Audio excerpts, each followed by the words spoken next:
welcome back to Hanna Wonders. I'm so excited you've decided to join me for another wonderful pod. I have quite a big one for you guys this week, but before I jump in, I wanted to say thank you so much to my subscribers. It means the world to me that you guys have been sharing my posts on social media. We are a small but mighty crew, and it means everything to have this outlet and to share this with you. However, I also want to throw out another special just shout out, I guess, to a recent production I just saw this past weekend. It ran for 2 weekends and unfortunately it is over, but it was Triassic Park, which was put on by ASU and took place in the Hards Theater of the Phoenix Theater Company. And I had just such a wonderful time. It was such a breath of fresh air.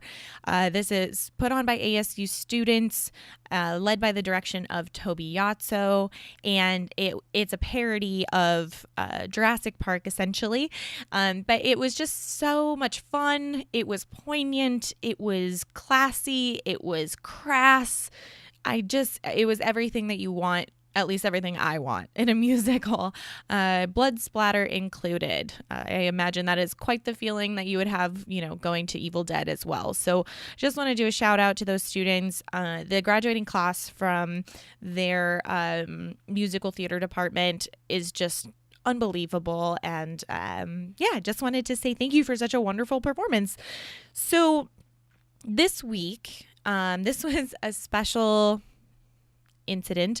I wasn't feeling particularly inspired because things have been stressful as life gets. So I went to one of my dear friends and said, off the top of your head, what is your completely favorite musical of all time? Or at least for right now, because it always changes. And she thought about it for maybe 3 seconds and goes, Sunday in the Park with George. And I said, perfect. I know nothing about that show. Now, I'm a huge Sondheim lover, but I'm the first to say that he has some obscure works that if you haven't been introduced to it in person and seen a production live, sometimes his shows can be harder to understand or get absorbed into just from the music because it is so conceptualized. So it really helps to have the context. However, I am fully aware that this is a Sondheim classic. In fact, it was one of his, I think, the first big musical, aside from West Side Story. But we'll get into that in a minute. The most important thing here, and the hardest thing for me for this particular episode, is I didn't want to dive too much into Sondheim himself because, let's be honest, somebody could have a podcast just about Sondheim and the work that he's done, the effect he's had on musical theater. So I'm not going to dive too much into that. I am going to talk about him and Lapine. We're going to get into him, who wrote the book and directed the original production. But just know that there is more Sondheim factoids and goodness coming your way in upcoming episodes. I just wanted to focus more on the artistry of this show in particular because it has so much depth and history to it. So to get started, I think the most important thing is to know that Sunday in the Park with George is based loosely on the life of George Seurat. Now, I'm going to switch over to trying to say these words in French. So I'm warning you that I'm very rusty with my French accent, but Georges Seurat was a French painter. And that was a huge influence in his life, as well as the post-impressionist movement he was a part of. So if I hurt your ears, if you'd like to yell at me, feel free.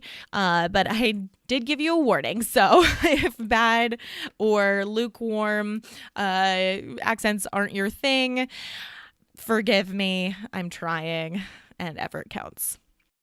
Georges Seurat was born in 1859 to a well-off family in Paris. At the age of 16, he began his studies at l'École municipale de sculpture et dessin, mentoring under sculptor Justin Lecoinin. Just 2 years after, he moved on to study at l'École des Beaux-Arts and studied with Henri Lehmann. While these studies were obviously crucial to Seurat's development as an artist, he wasn't really completely invested in what his style was going to be until he read a very special book. And this book was called Le Grammar des Arts de Dessin, which translates to The Grammar of Painting and Engraving. The title seems really stale to me, but for Seurat, it changed how he viewed his artistic expression, and it encouraged him to look into a new technique in painting. The author, Charles Blanc, or did you say Charles? That sounds awful. Anyways, he combined developments in science with art. So he stated that colors obeyed consistent rules, and that with color theory, you could teach painting and color theory like music theory. So this isn't going to make a lot of sense in our story right now, but it will come to play later. So following his introduction to Blanc's book, he attended an Impressionist exhibition in 1879, where he was able to see works by Degas, Monet, and Pissarro. And no, I can't say that properly because I can't roll my R's, don't judge me. After Seurat did his mandatory military duty, he returned to painting and had his first work hosted in an exhibition in 1883. So this was about 4 years after he was able to see some real Impressionist works. And he did have to take some time off from his schooling as he was obligated in France to join the army for several years. And that's just part of how their system works. The sketch that was hosted in his first exhibition was actually of his roommate, and I find this really adorable because it seems no matter what century or country or background an artist comes from, we all learn by using our friends for our art. I mean, we all did it in college, making shows with my little sister. We all abuse our friends to practice when we're younger, and Seurat was no different from that. So his roommate was one of his best friends, and that's who he sketched, and that was his first piece in an exhibition. Following his first piece, Seurat began to dive into techniques used by Impressionists. In his piece, Bathers at Insaré, he started using small and sharp brushstrokes. But he was never totally happy with this, and he continued to play with the science behind color. In 1984, he completed his most famous work, A Sunday Afternoon on the Isle of Le Grand Jatte. The piece ended up being 7 feet by 10 feet, and it took 2 years to complete. This piece also premiered his newest painting technique. Now, I'm the first to say that I have always referred to Seurat's style as pointillism, and while that's not technically wrong, it doesn't capture the purpose of technique used to create this style. A Sunday Afternoon is composed of individual small dots layered on top of each other to create depth and texture.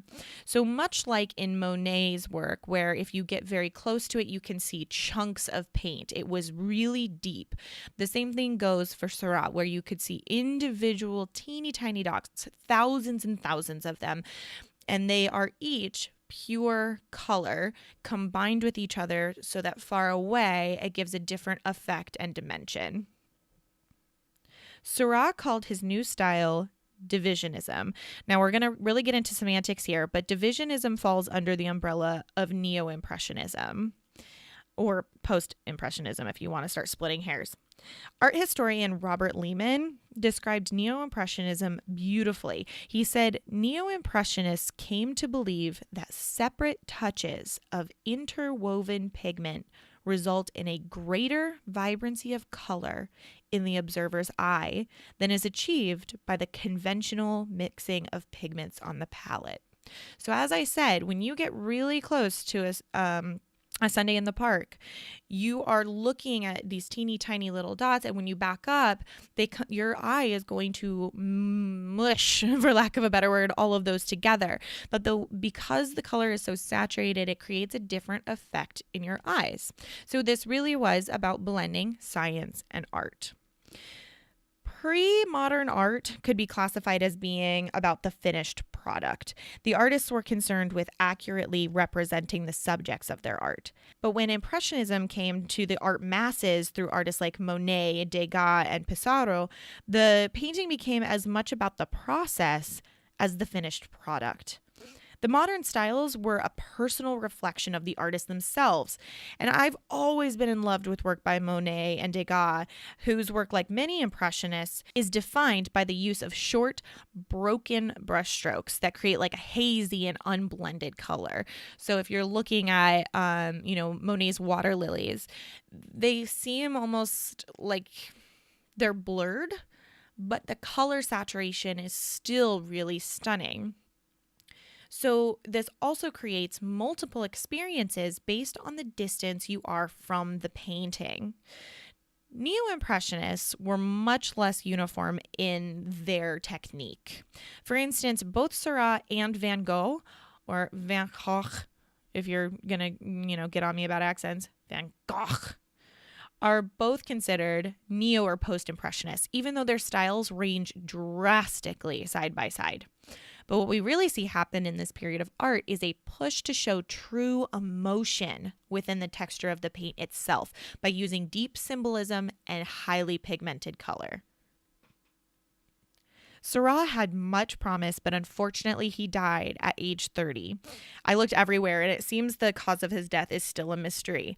He had two very young children, one of whom he didn't even meet because it wasn't born yet, but both of those children died right after Seurat did.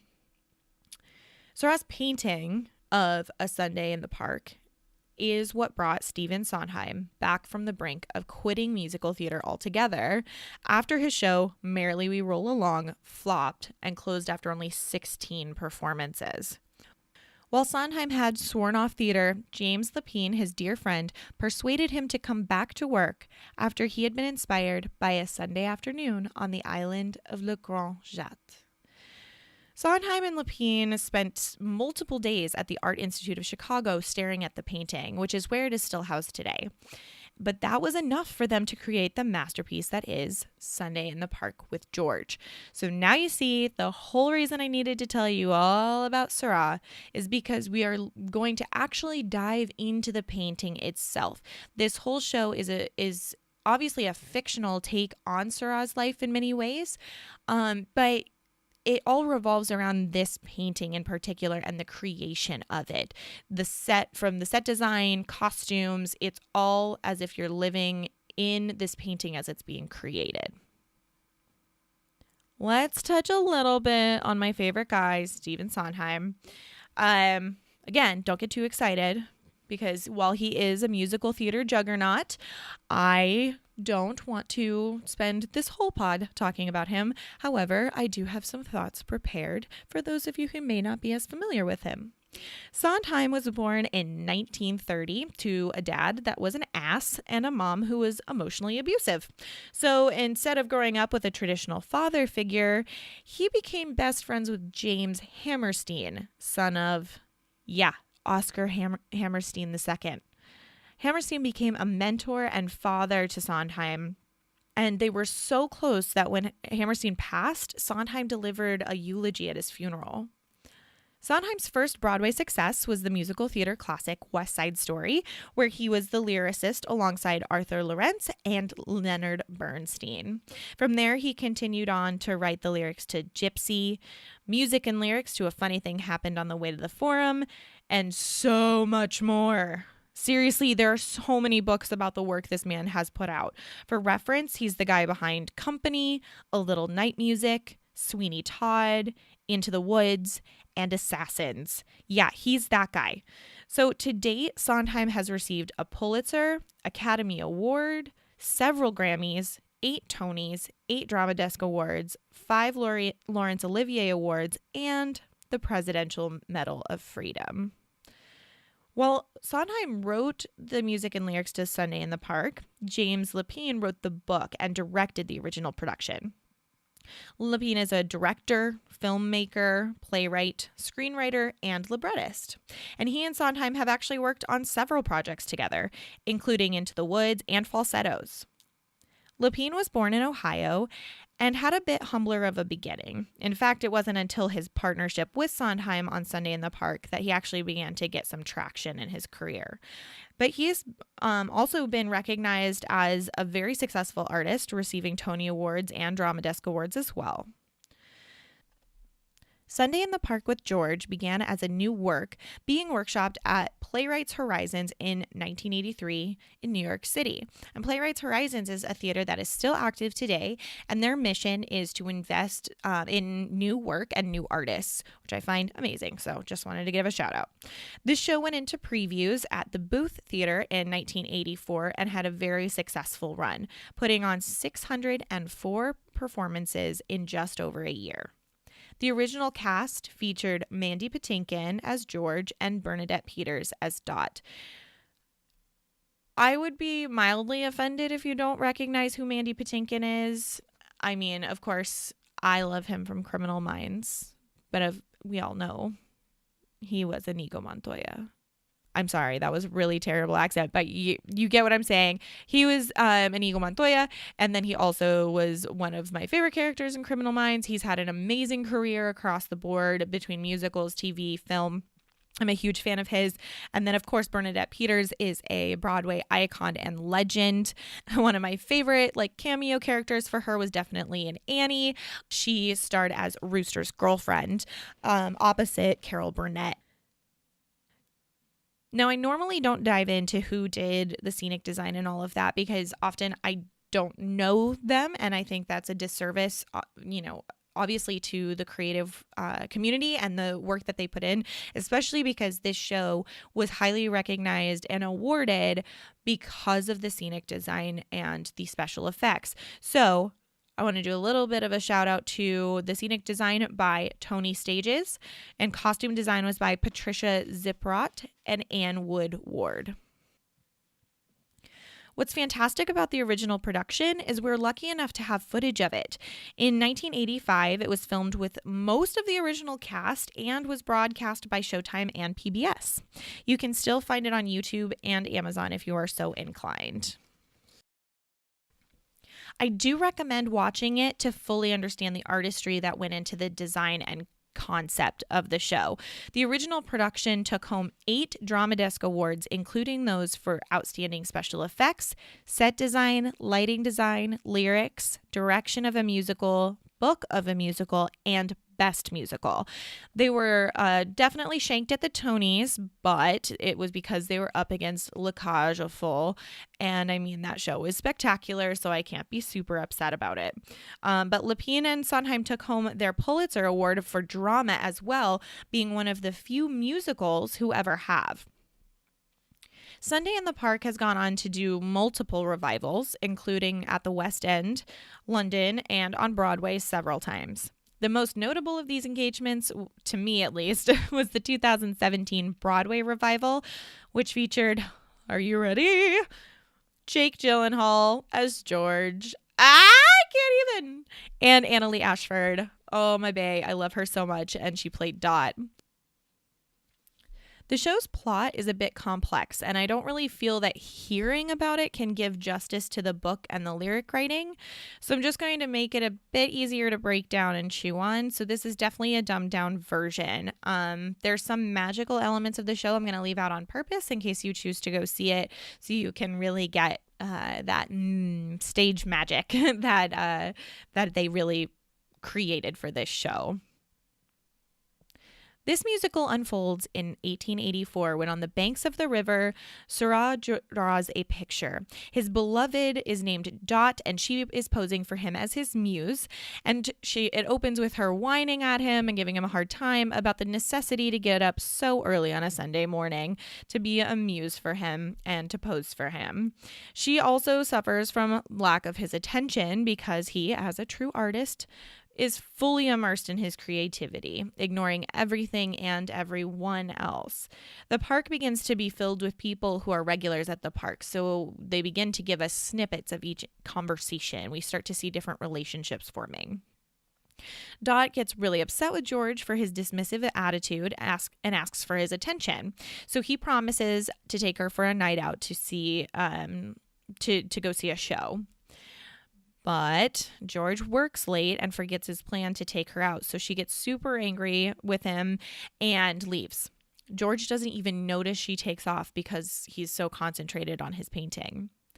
The following Sunday, George is once again on the shore, hanging out, doing his painting. He's continuing to work on Sunday in the Park. And then suddenly Dot appears with her new lover, and she is now with the baker. George is still immersed in his occupation, and his attention is completely focused on his painting. Dot wants to speak with him, and you get that vibe that she's like, I'm with a new man now, aren't you jealous? Like trying to get attention that way, but he still ignores her. In Dot's new relationship, she now feels love and care, which was not in her former life when she was with George, and so she sings about this as well. Then we go into evening, the park empties, and George is returning to his gallery, complaining that art has caused him to lose everything that was close to him in his life. And he eventually decides by the end of this that the only truly important thing is his art. So fast forward a little, Dot comes over and lets him know she's going to go to America with her new dude. She's pregnant. She says, hey, it's yours. But she's like, I don't want anything from you. I just want that sketch you were working on a few weeks back. And of course, George is, I don't know, he's a curmudgeon kind of. He's very standoffish and dismissive. And he's like, no, you can't have that. So she leaves angrily. So we run into Dot and George one more time. It's supposed to be like a year or two later, I guess it would be a year later, and she comes back to the park. George is there working on his painting, and she's carrying his newborn, and she's like, this is yours. He freaks out and gets really overwhelmed. He's like, that can't be true. You're lying to me. And he gets super overwhelmed, and that is the end of Act 1. When we pick up with Act 2, we're actually 100 years in the future. So George's descendant, who is named after his great-great-grandfather, great-great-great-grandfather, finds out that his name comes from the famous painter George Seurat, and that no one knew it was this family secret, that he was technically birthed out of wedlock and all this. So we find out that young George, or new George, 100 years later, is also an artist, and he is also struggling, but in a different way. So we open up with him at a art gallery. He's presenting a new piece of his, and he's just having a hard time finding his voice and his style in the art world. Then it fast forwards to a few weeks later, and he is actually on the same island where his great-great-grandfather painted A Sunday in the Park. While he's there, a vision of Dot, who thinks that he is her original lover, comes to young George and begins discussing his art with him. So she starts talking to him about how he needs to stop paying attention to the words of other people, because only his vision is what matters, and that it's not about creating the perfect piece, it's about creating. So at its core, this show is about artists and the pain that creating a work of art requires. Sunday in the Park was constructed in a way that reflects the vibrancy and texture of Seurat's piece. For instance, aside from George and Dot, all the other characters are extremely basic or two-dimensional. I was doing air quotes, but now I had to say it, and then it gets rid of the point of doing air quotes. Anyway, all the information that we get about these other characters and from these other relationships is in disjointed fragments and conversations. So while we can certainly figure out via context what's going on, we don't really get any sort of depth or humanity from these other characters. The focus is really on George and Dot.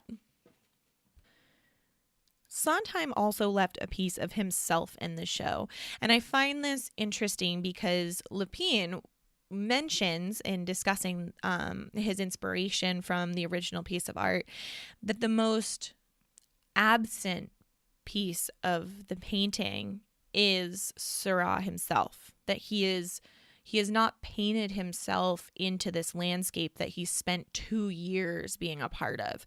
These people that he's gotten to know, the caricatures he was working with, he never put himself into the painting. But as we do with art, of course, it always mirrors lives and usually our own. And Sondheim, being who he is, really left a piece of himself. Sondheim has been described as being somewhat of a loner or even a recluse. He's had few relationships that were publicly known of, and he lives in a large brownstone in New York by himself. We don't know that much about him and his private life, and he's done that on purpose. But it's pretty easy to kind of see how that would connect to Seurat and how Sondheim could see himself in the painter and in the character of George. Much like Seurat, Sondheim connects with other humans by relating to them through his art. Sondheim and Lapine created a way vocally, linguistically, and musically to display the isolation an artist can create for themselves in the pursuit of perfection. Additionally, Sondheim has brilliantly tapped into this concept by using soliloquy and stream of consciousness as a beautiful example of how both Georges are unable to connect to those around them. While the first act shows a man who is furiously inspired but not successful in the public eye, his descendant experiences the opposite problem. He has attained fame and fortune, but has grown tired of his work. He feels uninspired. This brings me to my favorite line in the show. When Dot returns as a vision in Act 2, she sings a song titled Move On. And the line that I love is, "Stop worrying if your vision is new. Let others make that decision. They usually do. Just keep moving on." I can't even. That line is perfection. And to me, it speaks to every artist and every human I've ever known that has strived to do something perfectly, but life is not perfect. And to be able to find beauty in something that you have created and cultivated, no matter how it turns out, because you are creating. I don't really know of a better way to kind of wrap up this this episode other than that line. So I just want to thank you for joining me this week. And I know this was a very heady episode, but I'm such a huge fan of art history. And when theater and art come together, watch out, because there is a stack of research papers now that I have to file away. I just got a little crazy on this one. But this is the reason that I do this, because I honestly feel that musical theater is the ultimate art form. And I've said that before. And the reason being that you're drawing inspiration from the world around you. You're utilizing painters, singers, writers, composers. Every single art form comes together in this one beautiful creation. And some pieces, like Sunday in the Park with George, it's more obvious because we're talking about a painting and we're looking at artists in a more detailed and human way. But I feel that way about a lot of musical theater, even if you're just going to go see something fun and silly. They're knowing the team that is behind it, that every art form has come together. Dance, carpentry, set design, dramaturgy, literature, every piece of this has come together to combine all of these different fields to make what you're watching on stage. So I hope you will join me next week. I'm hoping to have a super fun episode, depending on if I can secure a very special person to join me. But until then, just keep moving on and have a great rest of your week.